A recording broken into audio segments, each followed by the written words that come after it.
ঢাকার প্রাণকেন্দ্রে আধুনিকতার সুউচ্চ কাঠামোর মধ্যে লুকিয়ে থাকা পুরান ঢাকার একটি হাসপাতাল, যেখানে ঢাকা শহরের সন্ধ্যার নিচে সূর্য ডুবে যাওয়ার সাথে সাথে রাত আগমনে সেই হাসপাতালের করিডোরগুলিতে একটি অস্থির নিস্তব্ধতা পরিবেশ হয়ে যায়, যা এক ভয়ঙ্কর জগৎ শুরু করার সংকেত দেয়।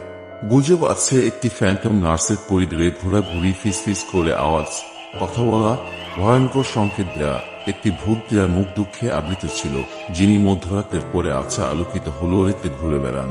অনেকেই নাইট শিফটে থাকা নার্সরা তাদের সম্মুখীন হওয়া ঘটনা সম্পর্কে নিরুত্তর সুরে কথা বলেছে, যেমন তাদের অভিজ্ঞতা হল ঝিকিমিকি আলো দেখা, দূরের হাহাকার এবং একটি অন্য জাগতিক উপস্থিতি যা তাদের সেই রাতে অস্বস্তির পীড়া দিত। এই হসপিটালের সবচেয়ে কনিষ্ঠ একজন ডক্টর আরব, সে কখনো এ সম্পর্কে জ্ঞাত না, তিনি জানতেন না। একদিন রাতে যখন নিস্তব্ধ হাসপাতালের মধ্য দিয়ে একা চলে যাচ্ছেন, তখন এক বাতাস একটি স্পষ্ট উত্তেজনার সাথে ঘন হয়ে তার সামনে দিয়ে চলে যায়। সে হঠাৎ খেয়াল করে অদ্ভুত ছায়াগুলি দেয়ালে নাচছিল এবং চিকিৎসা সরঞ্জামের দূরবর্তী গুঞ্জন একটি ভয়ঙ্কর শব্দে তার কান ছিঁড়ে ফেলছিল। হঠাৎ করে একটা ঠান্ডা বাতাস করিডোরের আলো নিভিয়ে দিল, হাসপাতালকে অন্ধকারে নিমজ্জিত করে দিল। ডাক্তার আরব কিছুই বুঝলেন না। হঠাৎ অন্ধকার নীরবতার মধ্যে ডক্টর আরব শুনতে পেল সেই নার্সের পায়ের আওয়াজ। দূরের একটা ঘর থেকে একটা আবছা আলো, ঝিকমিক করে বেরিয়ে আসা সেই আলো, একটা ছেঁড়া ইউনিফর্মে একজন নার্সের ভৌতিক রূপটা তার সামনে প্রকাশ হলো।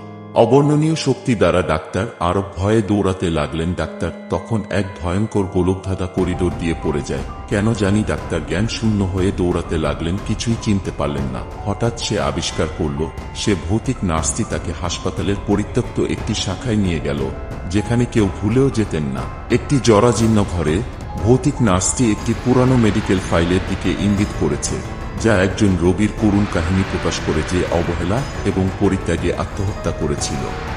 নার্স কিছুই জানতেন না, সে তার যথেষ্ট সেবা করার পরও নিজেই অবহেলার মিথ্যা অভিযোগে অভিযুক্ত হয়েছিল, যার ফলে চাকরি হারিয়ে সেই নার্সটি এক মানসিক যন্ত্রণায় পড়ে নিজেই আত্মহত্যা করে ফেলে।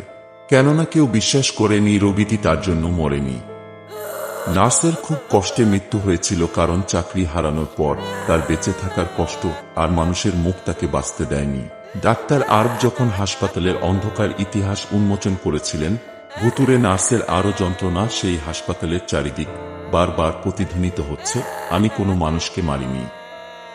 এক শোকাবহ হাহাকারের সাথে তিনি অদৃশ্য হয়ে গেলেন, আরবকে ভুতুরে হাসপাতালে একা রেখে।